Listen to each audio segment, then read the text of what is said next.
Hello everyone, আজ তোমাদের সঙ্গে শেয়ার করব রান্না পুজোর একটা ব্লগ।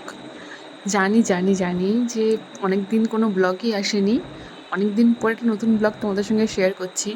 কিন্তু কী করবো বলো তো, 2-3টে পরীক্ষা আমার একসঙ্গে ছিল, সেই জন্য কোনো ভিডিও আমি এডিট করতেই পারিনি, সেজন্য কোনো ভিডিওই আসেনি। তো আজকে তোমাদের সঙ্গে যেটা শেয়ার করব সেটা হচ্ছে আমার বাড়ির রান্না পুজোর ব্লগ। তো চলো তোমাদের সঙ্গে শেয়ার করি কী কী রান্না হয়েছিল, কেমন কী জোগাড়-জান্তি ছিল, সেগুলো সব কিছুই তোমাদের সঙ্গে শেয়ার করব। এই যে দেখো, প্রথমে দেখালাম যে কতগুলো মাছ কিনে ফেলেছে, ইলিশ মাছ, কাতলা মাছ আর চিংড়ি। এই যে সবগুলো কেটে কুটে পরিষ্কার ও ধোয়াধুয়ি হয়ে গেছে। এবারে যেখানে রান্না হবে সেই জায়গাটাও এই যে পরিষ্কার হয়ে গেছে, এবারে রান্না শুরু হবে। তো ফাইনালি সব কিছু কাটাকুটিও কমপ্লিট হয়ে গেছে। এখানে ওই যে মাছের মধ্যে আর সবজির মধ্যে এখানে ওই নুন, হলুদ, লঙ্কা যেগুলো মাখাতে হয় সেগুলো মাখানো শুরু হয়ে গেছে। এই যে মা হচ্ছে সেগুলো বেছে আমাকে দিচ্ছে, আর আমি তার মধ্যে নুন হলুদ মাখিয়ে দিচ্ছিলাম। যেহেতু আমি তো অতটা জানি না, আমাকে বলে দিচ্ছিলো, আমি সেরকমভাবে করছিলাম। আর এই যে এখানে মাছ ভাজা শুরু হয়ে গেছে।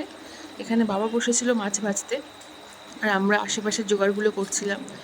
এই যে দেখো, মাছ ভাজা শুরু হয়ে গেছে এখানে, আর মা ওদিকে সবজিগুলো ভাজছিল। এই যে দেখো, এখানে আলু ভাজাও হয়ে গেছে। তারপর একের পর এক মাছগুলো ভাজা হচ্ছিল, কারণ সবগুলো একসঙ্গে দিলে তো প্রবলেম হয়ে যাবে। আর মা এদিকে এই যে পিঠে বানাচ্ছিল, এই পিঠেটাকে মনে হয় গুড় পিঠে বলে, আমার ঠিক জানা নেই। এই যে বেগুন ভাজা, এখানে কলা ভাজা, এই যে পটল ভাজা হচ্ছে এখানে। বেশি পরিমাণে করা হয়নি, শুধু মাছটাই বেশি পরিমাণে, বাকি সমস্ত কিছু কম পরিমাণে। আর এখানে যে তিলের নাড়ু হচ্ছে। এবার এই যে ইলিশ মাছ ভাজার পর্ব চলছে। এদিকে মাছ ভাজা হোক, তোমাদের বাকিগুলো দেখাই। এই যে দেখো কী ভাজা হয়েছে তোমাদের দেখাই। সবজিগুলো সব ভাজা হয়ে গেছে প্রায়, আর এই যে কাতলা মাছগুলো সব ভাজা হয়ে গেছে। এদিকে শুধু পটলটা আরও একটু বাকি আছে, তো সেটাও ভাজা চলছে এখানে। তো পটল ভাজা ফাইনালি কমপ্লিট হয়ে গেছে। এবারে উচ্ছে ভাজা হচ্ছে। যেহেতু মাছের পরিমাণটা অনেকটাই ছিল, তাই বাবা অনেকক্ষণ ধরে বসে ভাজছিল বলে আমি একটুখানি ভাজতে বসছি। এই যে ইলিশ মাছ ভাজা এখনও চলছে, আর আমি ওদিকে মাছ ভাজছি বলে বাবা এদিকে চলে এসছে পায়েস বানাতে। বাবা মানে আমার শ্বশুরমশাই খুব সুন্দর পায়েস বানায়, তো উনি পায়েসটা বানাচ্ছিলেন। এই যে দেখো, পায়েসটাও আমাদের হয়ে গেছে এখানে। তো প্রায় সব কিছুই কমপ্লিট এর পথে, সব কিছু কমপ্লিট হচ্ছে। আবার এই যে উনি চলে এসছে চিংড়ি ভাজতে। চিংড়ি আমি একদমই ভাজতে পারি না, আমার একটু অ্যালার্জির প্রবলেম আছে, তাই চিংড়ি একদমই ভাজতে পারি না। তো চিংড়িটাও উনি চলে এসছে ভাজতে।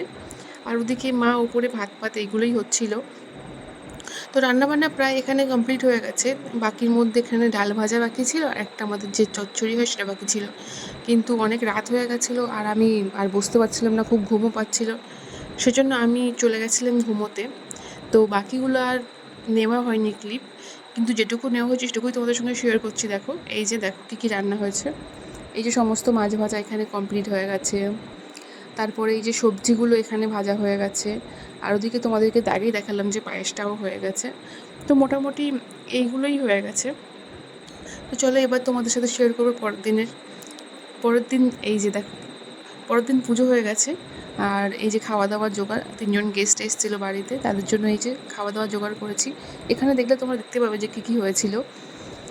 সমস্ত কিছু এই যে একটা প্লেটের মধ্যে সাজিয়ে দিয়ে দিচ্ছি। এবার আমি এটা খেতে বসছি প্লেটের মধ্যে সাজিয়ে। আমার ভীষণ ভালো লাগে সব কিছু প্লেটের মধ্যে সাজিয়ে গুছিয়ে খেতে বসতে, তো আমি বসছি। আর সন্ধ্যাবেলা চলে যাচ্ছিলাম আমি আমার বাড়িতে, কারণ এটা আমার প্রথম বছর যে আমি শ্বশুরবাড়িতে রান্না পুজো আমার হচ্ছে, তাই বাড়িতে যেতে খুব ইচ্ছে হচ্ছিলো, তাই সন্ধ্যাবেলা চলে গেছিলাম বাড়িতে। আর এই যে দেখো, বাড়িতে গিয়েও বসে গেছি পান্তা খেতে।